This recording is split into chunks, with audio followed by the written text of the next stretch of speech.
بسم اللہ الرحمن الرحیم۔ حدیث مبارکہ کے مطابق ایک انسانی جسم میں 360 جوڑ ہیں۔ یہ جوڑ اللہ تبارک و تعالیٰ کی عظیم نعمت ہیں جن کے ذریعے انسان اٹھتا بیٹھتا اور اپنے سارے کام انجام دیتا ہے۔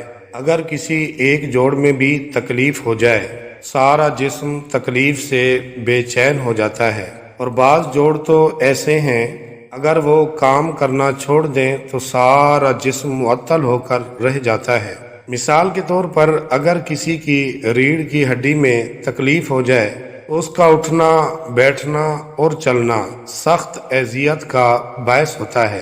غرض انسان ہر جوڑ کا محتاج ہے جس پر اسے شکر ادا کرنا چاہیے، اور شکر کا طریقہ یہ بتایا گیا کہ ہر جوڑ پر صدقہ واجب ہے، وہ ادا کیا جائے۔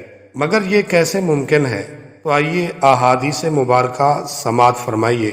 حضرت ابو بریدہ رضی اللہ عنہ سے روایت ہے کہ میں نے رسول اللہ صلی اللہ علیہ وسلم کو فرماتے ہوئے سنا کہ انسان کے جسم میں 360 جوڑ ہیں، اسے چاہیے کہ ہر جوڑ کی طرف سے صدقہ دے۔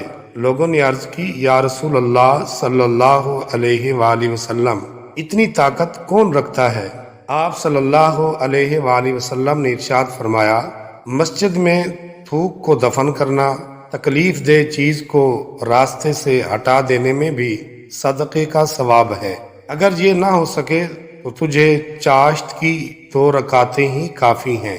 ام المومنین حضرت عائشہ صدیقہ رضی اللہ عنہا سے روایت ہے کہ رسول اللہ صلی اللہ علیہ وآلہ وسلم نے ارشاد فرمایا، ہر آدمی کے بدن میں 360 جوڑ ہیں، سو جس نے اللہ اکبر، الحمدللہ، لا الہ الا اللہ، سبحان اللہ، استغفر اللہ کہا، لوگوں کی راہ سے پتھر ہٹا دیا، یا کوئی کانٹا یا ہڈی راستے سے ہٹا دی، یا کسی کو اچھی بات سکھائی، یا اچھی بات کا حکم دیا، یا بری بات سے روکا، تو یہ 360 جوڑوں کی گنتی کے برابر ہے، یعنی شکر ادا کرنے کے برابر ہے۔ اور اس دن وہ اس حال میں چل رہا ہوتا ہے کہ وہ اپنی جان کو جہنم سے آزاد کروا چکا ہوتا ہے۔ حضرت ابو ذر رضی اللہ عنہ سے روایت ہے کہ حضور نبی اکرم صلی اللہ علیہ وآلہ وسلم نے ارشاد فرمایا، ابن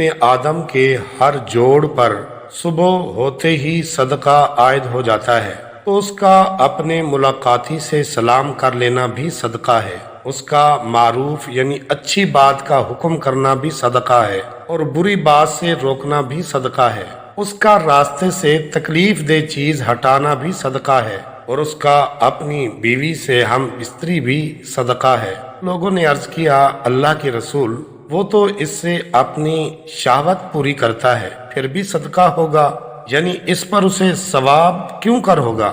آپ صلی اللہ علیہ وسلم نے فرمایا، کیا خیال ہے تمہارا اگر وہ اپنی خواہش بیوی کی بجائے کسی اور کے ساتھ پوری کرتا تو گناہگار ہوتا یا نہیں؟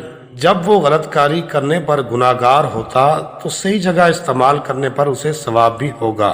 اس کے بعد آپ صلی اللہ علیہ وسلم نے ارشاد فرمایا، اشراق کی 2 رکعتیں ان تمام کی طرف سے کافی ہو جائیں گی، یعنی صدقہ بن جائیں گی۔